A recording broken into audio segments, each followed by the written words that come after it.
Assalamualaikum warahmatullahi wabarakatuh. A'udzu billahi minasyaitonir rajim. Bismillahirrahmanirrahim. Alhamdulillahilladzi ja'ala sahra Ramadan sayyidas suhur wa ja'ala lil muttaqina jazilal ujur. Asyhadu an la ilaha illallah wahdahu la syarikalah wa asyhadu anna Muhammadan abduhu wa rasuluhu la nabiyya ba'da. Allahumma salli wa sallim wa barik ala Sayyidina Muhammadin wa ala alihi wa sahbihi wa man tabi'ahum bi ihsan ila yaumin nusur, amma ba'd. Hadirin para permisa Jalan Tengah rahimakumullah. Pada kesempatan hari ini kami akan menyampaikan beberapa materi yang terkait tentang hadis-hadis yang terkait tentang puasa. Tapi sebelumnya kami menyampaikan ada beberapa pesan ulama sufi mengatakan, iza kanal badanu saqiman lan tanfa'ut ta'am. Apabila badan kita ini sakit, maka tentunya makanan tidak akan menjadi enak. Wa iza kanal qalbu mugriman bihabbid dunya lam tanfa'ul mau'izah. Tetapi kalau hati ini dikuasai oleh dunia, diliputi oleh dunia, ditunggangi oleh dunia, maka sehebat apapun nasihat, sehebat apapun pituah yang diberikan kepada kita, maka itu tidak akan memberi manfaat. Artinya, maka penting bagi kita semua untuk kita sama-sama mengisi batin kita ini dengan hal-hal yang baik, supaya kita bisa menerima sesuatu yang baik itu dengan cara yang baik. Oleh karena itu, begitu juga badan ini.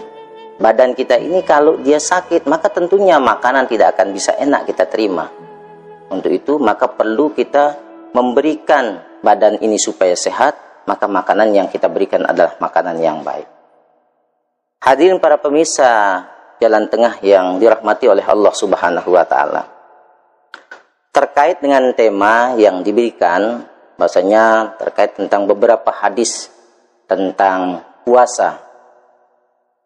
Banyak sekali hadis yang menjelaskan tentang puasa dan kelebihan-kelebihannya. Karena sejatinya kita semua sama mengetahui bahwasanya hadis ini adalah salah satu sumber hukum yang dijadikan oleh para ulama dalam menetapkan hukum. Di samping sumber yang pertama adalah Al-Quran, kemudian sumber hukum yang kedua adalah Al-Hadis, kemudian sumber hukum yang ketiga adalah ijtihad. Ada sebagian ulama mengatakan ijtihad ini terbagi menjadi dua, ada qiyas, ada ijma. Nah, dalam memberikan dasar hukum tentang puasa ini, banyak sekali hadis-hadis yang menerangkan tentang bagaimana kelebihan-kelebihan puasa, bagaimana manfaat-manfaat puasa, yang tentunya baginda Nabi menjelaskan dalam sebuah hadisnya mengatakan, sumtus sha'imu tasbihun. Sumtus sha'imu tasbihun.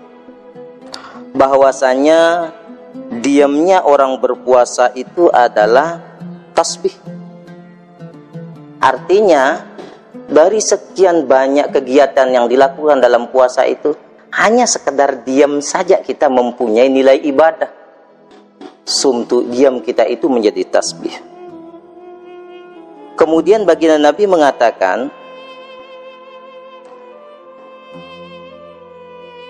wa naumuhu ibadatun.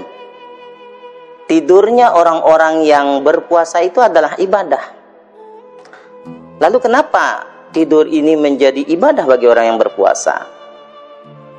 Karena bayangkan, dari sejak tenggelamnya matahari sampai mau terbitnya fajar, kita diisi oleh kegiatan ibadah. Pertama, berbuka puasa ibadah. kemudian kita melaksanakan sholat isya berjamaah ibadah.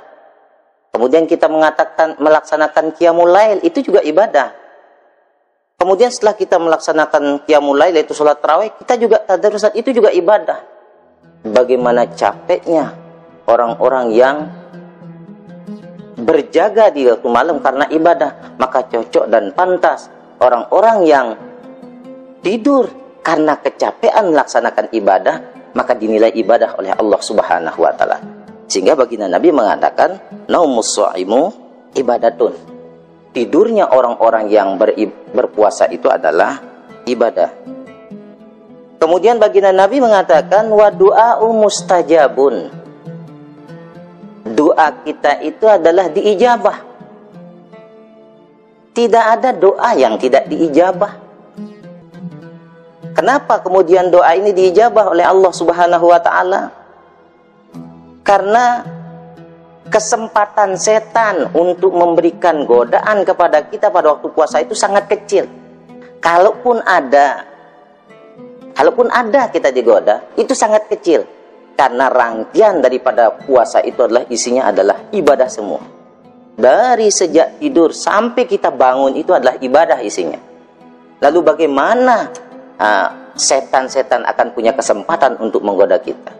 Sehingga apa yang diucapkan oleh orang-orang yang berpuasa dalam munajatnya, dalam doanya, maka dia diijabah oleh Allah Subhanahu wa taala.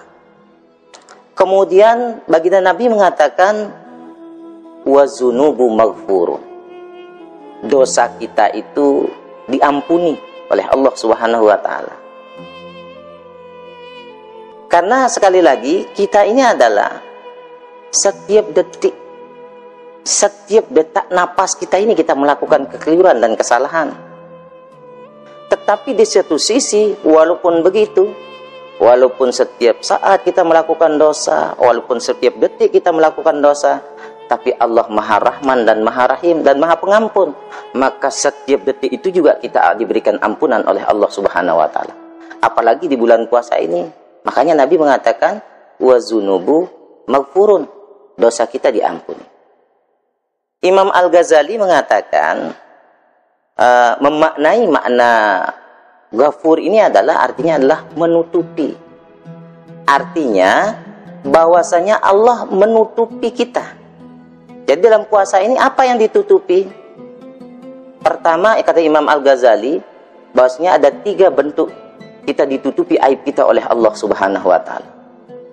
Yang pertama adalah Allah Subhanahu wa ta'ala menutupi apa yang tidak kelihatan dalam badan kita. Allah mendesainnya dengan sebaik-baik desainan. Kita didesain tubuh kita dengan seindah-indahnya. Ini membuktikan bahwasanya Allah maghfurun, menutupi aib kita.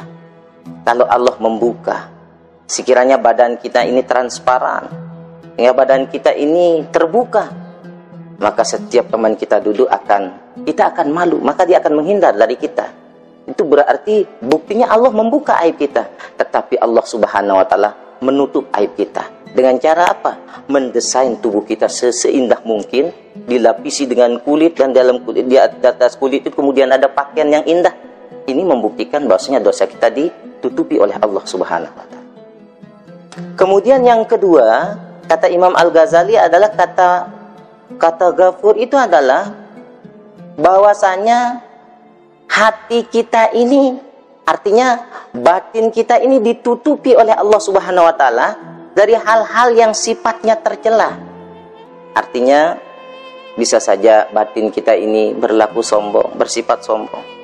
Bisa saja batin kita ini punya sifat hasad. Bisa saja batin kita ini mempunyai sifat dengki dan semacam-macam penyakit hati. Itu tapi Allah tidak nampakkan di depan kita, tidak dinampakkan, tidak dilihatkan. Itu membuktikan bahwasanya Allah memberikan ampunan kepada kita. Kemudian ketiga, Imam Al-Ghazali mengatakan bahwasanya maghfurun itu, kata ampunan itu adalah nanti pada waktunya kita berhadapan dengan Allah Subhanahu wa taala, kita akan ditutupi dan kita akan diberikan ampun oleh Allah Subhanahu wa taala. Makanya dari rangkaian ibadah yang kita lakukan bulan suci Ramadan ini banyak sekali. Banyak sekali tata cara kita untuk kita bisa menutupi aib kita. Untuk itu, kepada para pemirsa Jalan Tengah, mari kita jadikanlah kesempatan kita pada bulan suci Ramadan ini untuk kita banyak-banyak melaksanakan kebaikan dan perbaikan, untuk kita banyak melaksanakan ibadah dan munajat kepada Allah Subhanahu wa Ta'ala. Karena sekali lagi kita tidak akan punya kesempatan yang lain. Kesempatan tidak akan bisa datang 2 kali atau 3 kali, tetapi kesempatan itu bisa saja datang. Tetapi kalau kita lewati kesempatan ini, maka tentunya kesempatan yang sama tidak akan bisa kita nikmati kembali. Untuk itu sekali lagi kami mengingatkan kepada kita semua, mari kita tingkatkanlah amal ibadah kita untuk menuju Ramadan yang lebih baik. Mungkin hanya itulah yang mampu kami sampaikan. Terima kasih atas segala kebaikan dan perhatiannya. Mohon maaf atas segala kekurangannya. Terima kasih pemirsa Jalan Tengah. Mari banyak-banyaklah memberikan komentar, banyak-banyaklah memberikan like, karena ini adalah bagian daripada ibadah kita kepada Allah Subhanahu wa Ta'ala. Apalagi di bulan suci Ramadan ini, banyaklah kita bersedekah. Dengan hanya kita memencet tombol saja 1 kali, itu bagian daripada ibadah kita. Karena ini adalah bagian dari dakwah kita untuk menuju Allah Subhanahu wa Ta'ala. Sekian dan terima kasih. Hadanallahu wa iyyakum ila sabilil falah wal muwaffiq ila aqwamit thariq. Assalamualaikum warahmatullahi wabarakatuh.